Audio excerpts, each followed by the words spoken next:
The Prophet ﷺ said that do not say anything about Khalid bin Walid. Why? Because he's a sword from the swords of Allah Azza wa Jalla. Ketika Nabi Shallallahu Alaihi Wasallam berada di Madinah, ada seorang dukun peramal di negeri Yaman. Ia bernama Sawad bin Karib.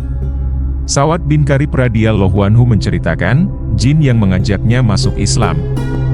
Pada suatu malam ketika aku sedang dalam keadaan antara tidur dan terjaga, tiba-tiba jin yang sering memberitahuku datang. Ia membangunkanku dengan kakinya, lalu ia berkata, "Wahai Sawad bin Karib, pahamilah, dan pikirkanlah bila engkau memang bisa berpikir. Sesungguhnya Rasulullah Shallallahu Alaihi Wasallam dari keturunan Luay bin Ghalib telah diutus. Ia mengajak umat manusia kepada Allah dan hanya beribadah kepadanya saja." Kemudian jin itu menyampaikan bait-bait syair berikut. Aku heran terhadap jin dan kabar beritanya. Ia mengencangkan tali onta dengan pelananya.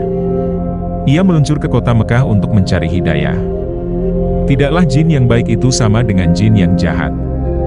Pergilah kepada orang pilihan dari keturunan Hashim, dan tataplah dengan kedua matamu ke arah kepala unta itu. Ketika itu aku tidak mempedulikan ucapannya.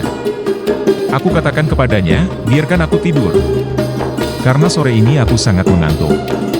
Pada malam kedua ia mendatangiku lagi dan membangunkanku dengan menggunakan kakinya. Ia mengatakan kepadaku, "Wahai Sawad bin Karib, bukankah aku telah mengatakan kepadamu, bangun dan pahamilah. Pikirkanlah bila engkau memang bisa berpikir. Seorang utusan Allah dari keturunan Luay bin Ghalib telah diutus." Ia menyeru kepada Allah dan beribadah hanya kepadanya. Lalu jin itu kembali mengucapkan syair-syair ini, aku heran terhadap jin dan upayanya, ia mengencangkan tali unta untuk bersafar. Ia meluncur ke kota Mekah untuk mencari hidayah. Tidaklah jin yang jujur itu sama dengan jin yang pendusta. Pergilah kepada orang pilihan dari keturunan Hashim. Ia berada di antara unta-unta dan pengawalnya. Pada hari kedua itu aku masih juga tidak mempedulikannya. Namun pada malam ketiga ia mendatangiku lagi dan membangunkanku dengan kakinya. Ia mengatakan kepadaku, "Wahai Sawad bin Karib, bukankah aku telah mengatakan? Pahamilah dan pikirkanlah bila engkau bisa berpikir, bahwasanya seorang utusan Allah dari keturunan Luay bin Ghalib telah diutus untuk berdakwah kepada Allah dan peribadatannya." Lalu jin itu melantunkan syair berikut. Aku heran terhadap jin dan berita yang ia bawa. Menghela untanya dengan menaiki pelana. Ia meluncur ke kota Mekah untuk mencari hidayah. Tidaklah jin yang beriman sama dengan jin yang kafirnya. Pergilah kepada orang pilihan dari keturunan Hashim. Tidak orang yang pemulaan sama dengan yang belakangan. Sawad berkata lagi, terjadilah dalam diriku kecintaan kepada Islam, dan aku menjadi sangat menginginkannya. Ketika telah pagi, aku mengencangkan tali kekang untaku untuk menuju Mekah.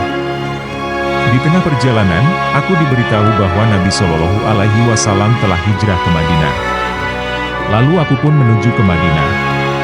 Sampailah aku di Madinah, dan aku bertanya tentang Nabi Shallallahu Alaihi Wasallam. Dikatakan kepadaku, ia sedang berada di masjid. Lalu aku berhenti di masjid, aku menambatkan untaku, dan aku masuk masjid. Di dalam masjid ada Rasulullah Shallallahu Alaihi Wasallam dan para sahabat bersama beliau. Aku katakan, dengarkanlah ucapanku wahai Rasulullah. Lalu Abu Bakar radhiyallahu anhu mengatakan, mendekatlah kepada beliau. Ia masih terus mengatakan, mendekatlah, hingga aku berada di hadapannya Nabi Shallallahu Alaihi Wasallam. Beliau mengatakan, sampaikanlah, dan kabarkanlah kepadaku tentang jinmu yang mendatangimu. Ringkas cerita, Sawad menyampaikan kepada Nabi Shallallahu Alaihi Wasallam bahwa ia didatangi oleh jin pembantunya selama 3 hari berturut-turut, dan memberitahukan adanya seorang utusan Allah dari keturunan Luay bin Ghalib. Setelah itu, Sawad mengucapkan syahadat bahwasanya tidak ada sesembahan yang benar selain Allah Subhanahu wa Ta'ala, dan Muhammad adalah utusan Zat yang Maha Perkasa. Bergembiralah Rasulullah Shallallahu Alaihi Wasallam dan para sahabat dengan keislamannya. Setelah Sawad bin Karib masuk Islam, jin itu tidak lagi mendatanginya, dan Sawad lebih senang dengan teman penggantinya yang lebih baik, yaitu Al-Quran yang diturunkan kepada Nabi Shallallahu Alaihi Wasallam. Demikianlah jin yang saleh. Ia akan mengajak kepada kebaikan, dan mengajak orang kepada Islam. Mereka juga ikut serta dalam perang membela Islam. Mereka tidak suka mengganggu manusia, tidak membantu orang dalam kejahatan. Dan mereka senantiasa beribadah kepada Allah Subhanahu wa Ta'ala. Nantikan konten dari kami selanjutnya. Jangan lupa like, subscribe, share, dan komen, agar bisa berbagi kisah inspiratif Islam dan mendapat ganjaran pahala bagi kita semua. Wassalamualaikum warahmatullahi wabarakatuh.